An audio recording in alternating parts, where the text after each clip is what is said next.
عليكم ورحمة الله وبركاته. معكم مروة سليمان من قناة تكنولوجيا المعلومات. النهاردة هنتكلم عن موقع سيميلار ويب.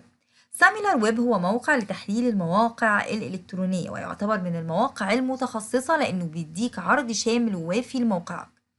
مميزات موقع سيميلار ويب إن هو بيديك العدد التقريبي لزيارات الموقع، ويديك معدل الارتداد يعني الشخص يخش الموقع بتاعك ويعمل باك، عدد الصفحات اللي شافها من خلال الجلسة الواحدة على الموقع، وقد ايه قعد داخل الموقع بتاعك.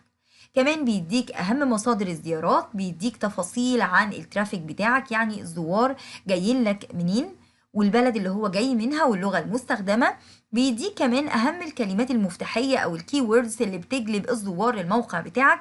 بيكلمك عن أهم قنوات مواقع التواصل الاجتماعي اللي بتجلب لك زيارات الموقع، سواء كان يوتيوب، سواء كان فيسبوك، سواء كان تويتر، سواء كان انستجرام، واتيفر نوع مواقع التواصل الاجتماعي. بيديك كمان الانترست او اهتمامات الزوار، الشخص اللي بيخش لك يا ترى هو مهتم بايه علشان كده دخل الموقع بتاعك. كل ده ممكن تعمله من خلال موقع سيميلار ويب. تعال نشوف ازاي موقع سيميلار ويب ممكن يحلل الموقع الالكتروني. هنا موقع سيميلار ويب تقدر ان انت تجيت ستارتد او تعمل لوجن. انا هروح اعمل لوجن في موقع سيميلار ويب.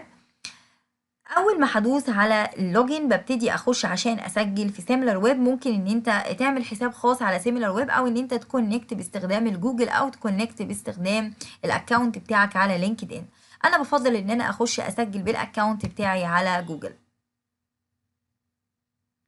بعد كده هوت بخش على الموقع بعد التسجيل بحسابي على جوجل، وهبتدي اشوف الموقع الالكتروني الخاص بيا ازاي هقدر ان انا احلله. هبتدي ان انا ادور على موقع الكتروني علشان احلله. فهنا مثلا هخش على موقع الكتروني مثلا على سبيل المثال، هبتدي احلل الموقع ده واشوفه زي ما اتفقنا في اول الفيديو. اول حاجه هنتكلم عن الويب سايت اوفر فيو. بيبتدي يحمل لي كده الويب سايت اوفر فيو بتاعي، بيديني الجلوبال رانك. يا ترى الموقع دوت بيحتل ما بين المواقع العالميه، مثلا هنا 5 مليون ما بين جميع المواقع على شبكه الانترنت. الكانتري رانك يعني لو انا مثلا الموقع بتاعي دوت من مصر، فبالتالي هو بيحتل الرقم دوت ال 48396. طبعا هو موقع لسه في اوله، فبالتالي الرانك بتاعه قليل شويه، لكن هنا بيديني الرانك بتاعه في مصر بيحتل قد ايه. هنا بيديني الويب سايت اودينس او الزيارات اللي جات لي للموقع بتاعي. هنا اعطيني التوتال فيزيتس او الزيارات كلها من نوفمبر ليناير، فبيديني الزيارات حوالي 17 مثلا الف. بيقول لي هنا هو الانلوك يونيك فيزيتورز. هنا هو ممكن كمان يديك اليونيك فيزيتورز ودوت قافلها لك، لان انت لازم تعمل ابجريدنج او ان انت تروح للنسخه المدفوعه عشان يقدر يديك الجزء ده. فاي جزء هتلاقي عليه قفل بالمنظر ده يبقى انت مستخدم النسخه المجانيه، فعشان تشوفه لازم تدفع. بنيجي للترافيك شير. الترافيك شير بيقول لي ان الترافيك بتاعي 40% جاي عن طريق الديسكتوب و59% جاي عن طريق الموبايل. بعد كده بيقول لي ان المانثلي فيزيتس بتاعتي يعني شهريا بيخش لي حوالي 5716.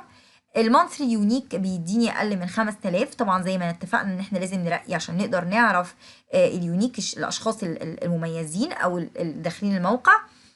بعد كده هو بيديني الافريج فيزيت ديوريشن، الناس بتقعد قد ايه مثلا. فهنا مثلا بيديني 4 دقايق و32 ثانيه.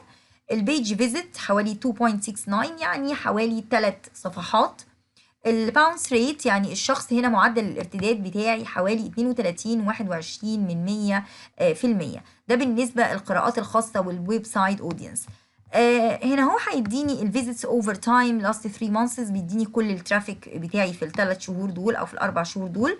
بيديني هنا هو التوب 5 كونتريز اللي دخلوا منها. هنا بيقول لي ان حوالي 99.4 دخلوا من مصر، وحوالي 0.55% دخلوا من جوردن او من الاردن. هنا بيديني التشانلز اوفر فيو بتاعتي. هنا الدايركت اللي داخلي دايركت عندي ان هو 50 و46%. اللي بالايميل مفيش. الريفرالز اللي جايين من مواقع اخرى 32 على الموقع بتاعي، 32 اللي تم تحويلهم من مواقع للموقع بتاعي برابط موجود هناك عندهم حوالي 32 و26%. السوشيال بتاعتي السوشيال تشانلز سواء كانت فيسبوك سواء كان تويتر 10%. الاورجانيك سيرش يعني دخل على الجوجل وبدأ ان هو يدور بالجملة المفتاحية حوالي 7.18%. البيت سيرش يعني انت عامل اعلانات دافع علشان الناس تدور، او ديسبلاي ادز او عامل اعلانات، ده هنا هو 0%. ده بالنسبة هنا هو بيقول لي التوب سيرش تيرمز، الحاجات اللي حصل عليها سيرش عالي هنا هو او الكلمات. هنا عندي برومو كود كريم، هنا اكواد كريم، سوقكم امازون، برومو كود. دي تعتبر زي الكلمات المفتاحية اللي من خلالها الشخص دخل على الموقع بتاعي. هنا السوشيال ترافيك، هنا جاي لي الفيسبوك هو يعتبر اكبر سوشيال ترافيك، وده طبعا بيخليني اعرف ان الفيسبوك هنا هو بالنسبه لي مهم ان انا اعمل اعلانات عليه او ازود الترافيك اللي داخل لي من الموقع عن طريقه، طالما انه داخل لي عن طريقه. اليوتيوب داخل نسبه صغيره جدا، والاذرز 0%، فاذا انا الفيسبوك هو عباره عن المين سوشيال ترافيك بتاعتي. بننزل بعد كده للاوت جوينج لينكس، والاوت جوينج لينكس هي اللينك اللي بيخرج من الويب سايت بتاعك لانذر ويب سايت، وبالتالي هنا بيديك كل اللينكس اللي انت بتخرج من الموقع بتاعك. لازم نفرق ما بين الاوت جوينج لينك والاكسترنال لينك والانترنال لينك والانكoming جوينج لينك والاوت جوينج لينك. الانترنال لينك هي عباره عن لينك بينقلك من وان بيج في الويب سايت بتاعك لانذر بيج في الويب سايت بتاعك. لكن الانكoming لينك هو ان انت رحت يعني شخص داس على لينك بيودي للويب سايت بتاعك. الاوت جوينج لينك هو عباره عن لينك عندك في الويب سايت بتاعك بيودي لانذر ويب سايت، والان جوينج لينك ده شخص جاي للموقع بتاعك عن طريق ان هو داس لينك خارجي بره الموقع بتاعك. مهم جدا جدا الاوت جوينج لينك، علشان في بعض الاحيان انت بتكون عايز اصلا الهدف ان انت تودي الشخص لينك معين. ممكن اللينك ده يكون على سبيل المثال افيليت لينك، انت عايز الشخص يروح يشتري برودكت معين، فبالتالي مهم جدا بالنسبه لك تشوف الشخص بيروح عندك فين او اكتر اللينكات اللي بيدوس عليها ويروح لها. وتقدر على فكره تتبع هذه اللينكات بطرق مختلفه، مش هي موضوعنا في فيديو النهارده.